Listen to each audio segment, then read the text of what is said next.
ভারত নিয়ে দেশটির শীর্ষ নিরাপত্তা মহলের বক্তব্যের কড়া প্রতিক্রিয়া জানিয়েছেন পাকিস্তানের প্রতিরক্ষামন্ত্রী খাজা আসিফ।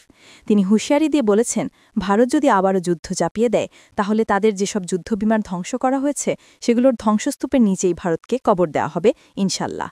সংবাদমাধ্যম জিও নিউজের ভিডিও প্রতিবেদনে বলা হয়, রোববার ৫ অক্টোবর ভোরে সামাজিক মাধ্যমে দেওয়া এক পোস্টে খাজা আসিফ ভারতের সামরিক ও রাজনৈতিক নেতাদের সাম্প্রতিক মন্তব্যকে তাদের হারানো বিশ্বাসযোগ্যতাকে ফিরিয়ে আনার ব্যর্থ প্রচেষ্টা বলে অভিহিত করেছেন।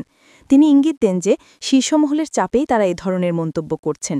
প্রতিরক্ষামন্ত্রী খাজা আসিফ বলেন, ৬-০ ব্যবধানে পরাজয়ের পরও যদি তারা অর্থাৎ ভারত আবারও চেষ্টা করে তাহলে পাকিস্তানের স্কোর আরও ভালো হবে।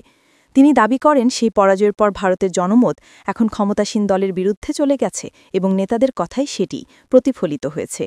তিনি আরও বলেন, পাকিস্তান আল্লাহর নামে নির্মিত একটি রাষ্ট্র, আমাদের রক্ষাকারীরা আল্লাহর সৈনিক।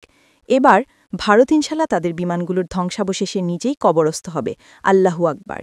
এর আগে পাকিস্তানের সেনাবাহিনীর মুখপাত্র ভারতের নিরাপত্তা মহলের মন্তব্যের প্রতিক্রিয়া জানান।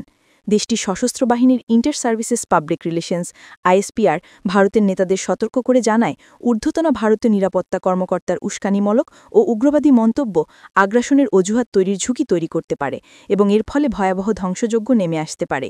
পাকিস্তানের এই কড়া প্রতিক্রিয়ার আগে একদিন আগে ভারতীয় সেনাপ্রধান জেনারেল উপেন্দ্র দ্বিবেদী পাকিস্তানকে সতর্ক করে বলেন, দেশটি যদি মানচিত্রে তার স্থান ধরে রাখতে চায় তাহলে তাকে সন্ত্রাসবাদকে সমর্থন বন্ধ করতে হবে। শুক্রবার ৩ অক্টোবর রাজস্থানের একটি সেনা পোস্টে গিয়ে তিনি বলেন, আমরা অপারেশন সিন্দুর ১.০তে যে সংযম বজায় রেখেছিলাম এবার তা রাখব না।